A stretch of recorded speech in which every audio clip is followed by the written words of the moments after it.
Ladies and gentlemen, welcome to another episode of the Extraordinary Family Life Podcast. Just this morning I was talking to my sweetheart and thinking a lot about what's happening literally around the globe and how when you stop to think about it, like on a global scale, what's happening with the COVID-19 virus and, here's a cool thing. I just learned some definitions. An epidemic is a disease that spreads through a certain country or region. A pandemic is when that epidemic starts spreading across other countries, right? So it could be called a pandemic, but it has to be widespread and massive. And I realized, with all that's going on, I think we're over 26 million people now have claimed unemployment, which is gigantic. I know people in developing countries. I have many friends living in developing countries and countries around the world. Many people are going without food, going without basic needs and necessary things because everything's shut down. And there will be untold poverty and suffering and hurt and damage and just terrible things that I think, my friends, may be without measure. It may not be measurable. All the damage will be done because we've been shut down. And I just kept thinking this morning, and I was talking to Rachel about it. I just said it doesn't line up. The numbers just don't line up. It doesn't. The math doesn't make sense. The amount of people, and again, please don't misunderstand me. I think I'm being without compassion and understanding. For anyone to suffer and die is gut-wrenching. It hurts so bad. It really does. And so people are dying, and it's heartbreaking. It is very tragic. But the number of people who are getting really sick and dying is so small.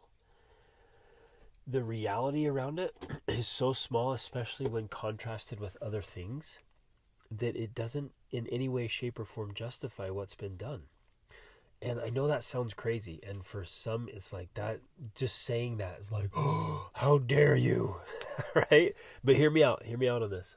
That's what I was just thinking. I'm like, it doesn't match up. It doesn't line up. And I literally told Rachel this morning, I'm like, sweetheart, so many thousands of people die every single day. Like way more daily than with COVID. Way more are dying from malaria, from HIV, from I think, don't hold me on this one, I think influenza even daily globally. But don't hold me on that one. And what's the other ones? Tuberculosis and car accidents, right? More people die daily in these things. And I just got these numbers, so I'm going to share some awesome resources with you with what happened. And I didn't have any of the numbers, and I don't have the numbers in front of me. But I was just like, I've read about this stuff, and I know that massive amounts of people are suffering and dying all the time, and yet we don't shut down the whole world because of it. Now, I get it. If this truly was a pandemic, then yeah, we should. And so, man, as far as a practice run goes, this is awesome, because if there are going to be other epidemics that come, and perhaps pandemics that will come in the future. That's just part of being human and what we do to nature and life, and it's part of this role. So it's a really great practice run here. But it didn't turn out to be the pandemic that we thought. And had it been approached in a way that was more careful, like, hey, this might be a worst case scenario. We don't know. We don't have all the numbers. We don't.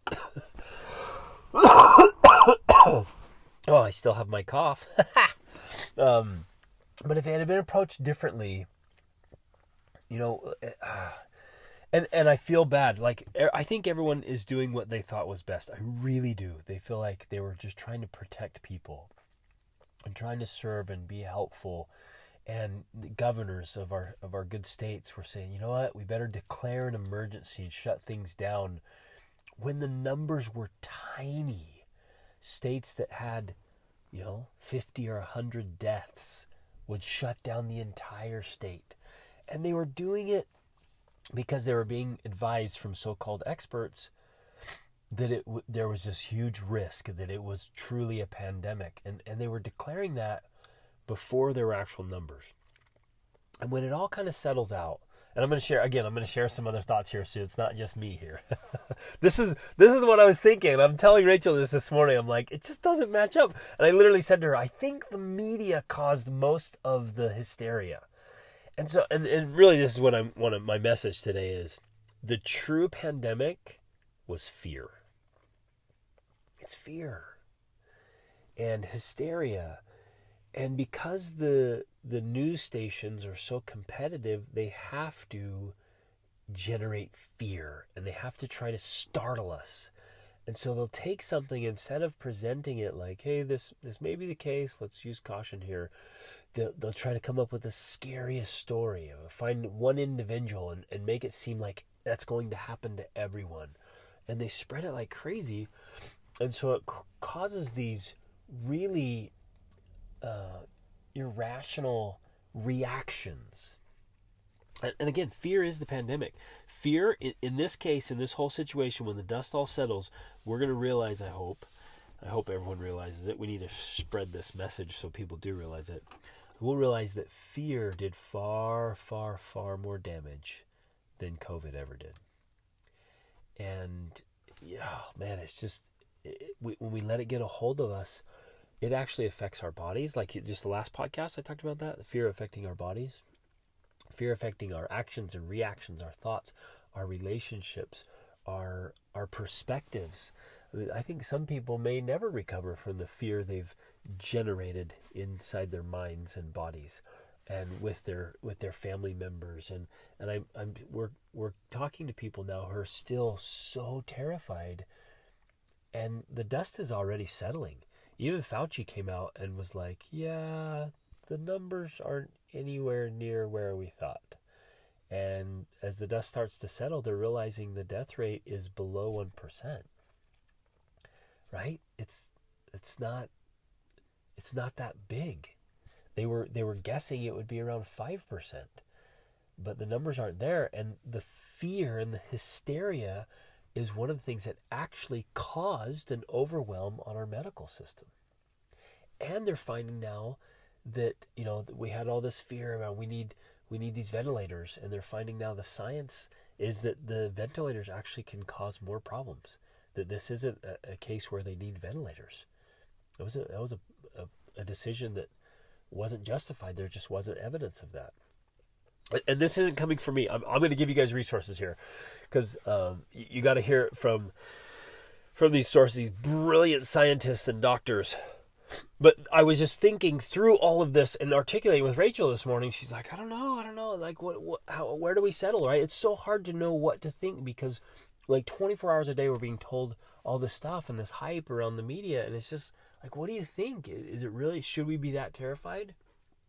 And it was so hard to know. But I just kept thinking, the numbers don't match up. And fear seems to be the driving force behind all this. And shutting down the economy, I think we're going to find, was a really huge mistake. And untold suffering will come because of it. Not even to go into what happens when people start getting isolated and they self-destruct. I talked about that in some other previous episodes. Anyways, the point is, I was talking through all this and just saying it out loud, and then I was going about my day, and I happened to come across, total by accident, a podcast that Tony Robbins put out. And he met with Peter Diamandis, who is a physician and a great thought leader, just a big global thinker, just a brilliant man. And Dr. I think Harari is his name, and he is a stem cell researcher, and also a physician, and into all the biomedical space, and just brilliant, right? And so Tony Robbins has them both on, and the three of them are addressing all of this, and they literally, it was so cool. It was just it was one of those like, what? This is so awesome. They literally go through and mention almost everything that I was thinking and talking to Rachel about this morning. And it was one of those, you guys have had those too, right? It's one of those cool moments like, yes, oh, I love it when somebody else is articulating and saying the things I was thinking. I was like, yes, I love this. And so it's the latest episode on the Tony Robbins podcast with Dr. Ari and Peter Diamandis and Tony. And please go listen to it. Go listen to it. It's an hour, like hour 15. And they talk about literally what I was just saying about the media really being the cause of the problems, and that poor Dr. Fauci, like, it should not have been put on just one man to try to call the shots. And sure, there was a lot of pressure, right? And everyone, all the leaders, the political leaders, I think they were trying to do the right thing. I really do. And they're trying to protect people. But we were making decisions mostly based on fear, and it's very media driven. And we just didn't have the evidence and the numbers. And again, we didn't have all the knowledge, but go listen to that. You're going to stand and hear it from brilliant people and doctors and scientists. But it was this idea of like, you know what? This wasn't necessary, and it was overdone and still is. And to even remain shut down and afraid, we're actually doing something wrong. And these brilliant guys are saying, actually, what we're doing could perpetuate it and make it worse. So instead of getting the immunity in our systems, we're delaying another like outbreak, right? But anyways, I go listen to that, go educate yourself on it, get different perspectives. Always be aware of watching the news too much, and always, I don't know, I always have, like, for years and years and years, because of personal experiences with the news really exaggerating things when I was abroad, or people I know were abroad, and they would portray it as some massive, massive, horrible thing, and that I was either there or someone I know and trust was there, and they're like, nope, it wasn't. The media blew it way out of proportion. And so I lost trust for the media decades ago, and I realized that's their business, is to stir things up, to startle people and even scare people. So be aware of that, and remember that fear, I guess here's my big message. So you guys can each make your own decision, but please do some studying, do some homework, think about this. The actual numbers now, the real numbers, they don't justify what we've done or even what we're continuing to do. It's just not there. It's not. And in that podcast, he'll give you actual numbers of daily deaths of all these things. And we don't shut down the country. We don't shut down the world, when far, far more people are dying from those other things. And do that. But my warning and my I just want to share this with you guys, because you get on here and listen, and I trust that, and I love you guys, and I'm thinking about you all the time, and I just want to share these thoughts of, like, let's all be more concerned about the pandemic of fear, right, and hysteria and worry, that it can be far more damaging and more destructive. And this can happen in any part of our lives for any reason. Fear can take control. And I've actually done other episodes on this, that fear is often the driving force behind most of our decisions. And we're living our lives in fear. And this will fit into the next podcast I'm going to do. I've already been thinking about it. I was going to record today, but it's just this fear keeps us trapped, my friends. And it prevents us from really living the life we could. So, man, interesting times, right? Great life lessons for all of us. We can learn from all of this. Let's reach out. Let's help people. Let's kind of get things back going. Do your part to get your own economy re-stimulated, to get the overall economy stimulated. Let's just get back into life and turn on, get back the hope and the optimism and the drive and the encouragement, the passion to start businesses and grow businesses and make investments and be active and alive in creating the life we want.